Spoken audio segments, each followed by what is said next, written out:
महादेव। जय शिव शंभु, जय श्री महाकाल। मैं हूं आचार्य विपिन। अपने यूट्यूब चैनल में आप सभी का हार्दिक स्वागत करता हूं। मित्रों, आज मैं आप सभी को कुंडली से संबंधित बहुत महत्वपूर्ण कुछ बातें बताने वाला हूं। किस प्रकार से कुंडली देखना चाहिए, अगर आप इस वीडियो को पूरा देखेंगे तो आपको बहुत कुछ नया सीखने को मिलेगा। तो देखिए, किसी भी कुंडली को जब आप देखिए तो सर्वप्रथम आप लग्न कुंडली को खूब अच्छे से अध्ययन करिए।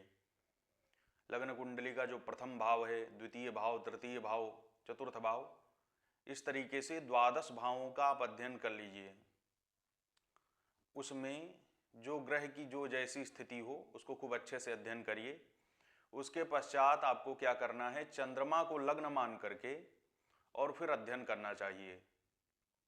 पहले लग्न कुंडली से सभी ग्रहों को देख लीजिए, उसके बाद चंद्रमा को लग्न मान करके देखिए। अगर लग्न कुंडली में ग्रहों की स्थिति ठीक है और चंद्र कुंडली में ठीक नहीं है तो लग्न कुंडली के शुभ परिणामों में वो ग्रह कमी कर देते हैं। अगर लग्न कुंडली में, जैसे मान लीजिए एक उदाहरण के लिए, जैसे दूसरे भाव में धन का स्वामी अच्छी स्थिति में, जो भी ग्रह बैठा हो अच्छी स्थिति में हो, और चंद्र कुंडली में द्वितीय भाव में जो ग्रह है वो अच्छी स्थिति में नहीं है, तो लग्न कुंडली के शुभ परिणामों में कमी कर देगा। अगर चंद्र कुंडली और लग्न कुंडली दोनों में शुभ स्थिति में ग्रह बैठे हैं, वक्री नहीं है, अस्त नहीं है, शत्रु ग्रह की राशि में नहीं है, नीच राशि में नहीं है, तो उस स्थिति में ग्रह अच्छा रिजल्ट देते हैं, बहुत अच्छा रिजल्ट देते हैं। और जब आप लग्न कुंडली और चंद्र कुंडली का अध्ययन कर लीजिए, उसके बाद आपको सूर्य को लग्न मान करके उसके बाद कुंडली का अध्ययन करना चाहिए। सूर्य कुंडली का अध्ययन करने के पश्चात आपको क्या करना चाहिए, नवांश कुंडली को देखना चाहिए। अगर जो 3 कुंडलियां मैंने बताई उनको देखने के पश्चात नवांश कुंडली को भी देखना चाहिए।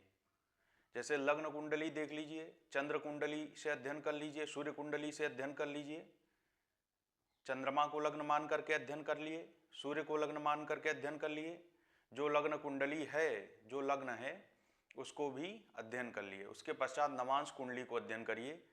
अगर नवांश कुंडली में ग्रहों की स्थिति ठीक नहीं है और लग्न कुंडली में ग्रहों की स्थिति ठीक है, सभी ग्रह अच्छी स्थिति में हैं, अपनी उच्च राशि में है, मूल त्रिकोण राशि में है, अपने मित्र ग्रह के साथ हैं या फिर मित्र ग्रह की राशि में है, अस्त नहीं है या फिर वक्री नहीं है, अच्छी स्थिति में लग्न और चंद्र और सूर्य कुंडली में है, और नवांश कुंडली में गड़बड़ है स्थिति, ग्रह नीच राशि में है, अच्छी स्थिति में नहीं है, तो फिर आपको क्या करना है, आपको तुरंत समझ लेना है कि जो लग्न और चंद्र कुंडली में जिस स्थिति में ग्रह हैं उनके शुभ परिणामों में, नवांश कुंडली में यदि ग्रह सही नहीं होगा तो इनके शुभ परिणामों में कमी कर देगा।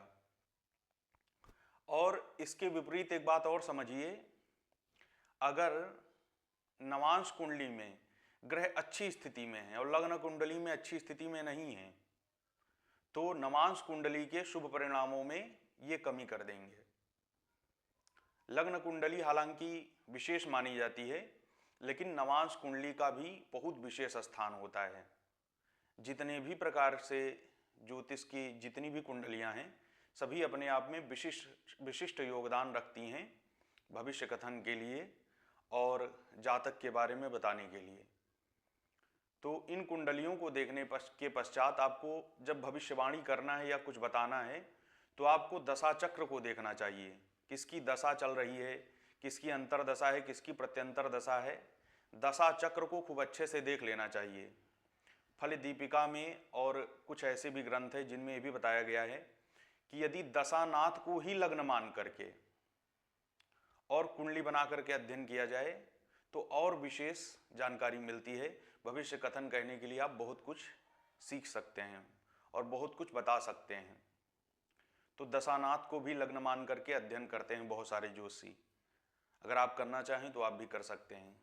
अगर जानकारी अच्छी लगी होगी तो चैनल को लाइक, सब्सक्राइब एंड शेयर कर देना। फिर आऊँगा किसी नए टॉपिक के साथ में। सभी को हर हर महादेव। जय शिव शंभु, जय श्री महाकाल।